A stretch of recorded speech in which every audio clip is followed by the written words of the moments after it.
پہلی بات تو یہ جان لیجئے کہ میدان حشر، اس کی حقیقتیں، اس کے واقعات کو صحیح سمجھنا ہمارے لیے ممکن نہیں ہے۔ یہ عالم غیب کی باتیں ہیں۔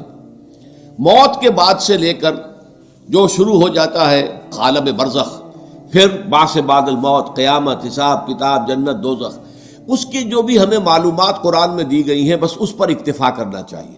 اس کی زیادہ باریکیوں میں نہیں جانا چاہیے، اس لیے کہ اس کی اصل حقیقت ہم نہیں جان سکتے۔ وہ تو وہیں جائیں گے تو کھلیں گی باتیں کہ ہاں یہ بات تھی جو فرمائی گئی تھی، یہ بات تھی جو کہی گئی تھی۔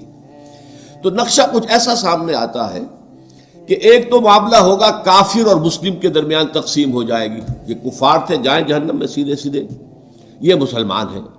اب مسلمانوں میں پھر واقعی جو سچے مسلمان ہیں اور جو جھوٹ موٹ کے مسلمان بنے ہوئے، ان کے دل میں حقیقی ایمان نہیں ہے، منافق ہیں۔ اب ان میں بھی ایک سکریننگ کی جائے گی، ایک چھلنی لگائی جائے گی تاکہ منافق ایک طرف رہ جائیں اور جو اہل ایمان حقیقی ہے وہ آگے نکل جائے۔ یہ جو چھلنی ہے اس کو پل صراط کہتے ہیں ہم اپنی زبان میں، اور یہ صراط ایک پل ہوگا، بہت تنگ سا پل، اور اس پہ شدید اندھیرا ہوگا، اور یہ جہنم کے اوپر ہوگا، نیچے جہنم دہک رہی ہوگی اور اس کے اوپر سے یہ پل صراط ہے۔ اور اس اندھیرے کے اندر ظاہر بات ہے کہ ٹھوکر کھا کے گر پڑنا جہنم کے اندر، یہ بالکل قرین قیاس ہے۔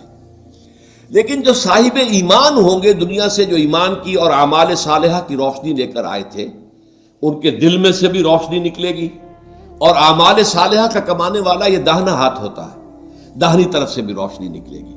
اس روشنی کے اندر وہ پل کو دیکھتے ہوئے راستہ طے کر کے اور وہ جنت میں داخل ہو جائے گی۔ لیکن جن کے پاس وہ روشنی نہیں، نہ ایمان تھا نہ اعمال صالحہ تھے، وہ جو ہے وہ ٹھوکریں کھائیں گے، گریں گے اور جہنم میں نکل جائیں گے۔ یہ ہے جسے ہم عام اپنی زبان میں پل، تو اردو کا لفظ عربی میں تو نہیں ہے، پل صراط ہم جس کو کہتے ہیں وہ یہ ہے۔ اور اس کا نقشہ جو ہے دو جگہ کھینچا گیا ہے۔ اہل ایمان، دل کا ایمان ہے تو دل سامنے سے اس کی روشنی ہوگی، اور اگر داہنی طرف جو ہے اعمال صالحہ ہے تو داہنی طرف روشنی، دونوں جگہ پر۔ اور یہ بات بڑی اہم ہے، قرآن مجید میں جو اہم ترین مضامین ہیں وہ کم سے کم دو جگہ ضرور آتے ہیں۔ یہ میں نے بارہا آپ کو بیان کیا ہے، اس کو تلاش کرنا ہوتا ہے، اور پھر ایک مقام سے دوسرے مقام پر روشنی پڑتی ہے، اس کی مزید شرح حاصل ہو جاتی ہے، اس کے بارے میں کوئی ایک پہلو جو ایک جگہ واضح نہیں تھا دوسری جگہ واضح ہو جاتا ہے۔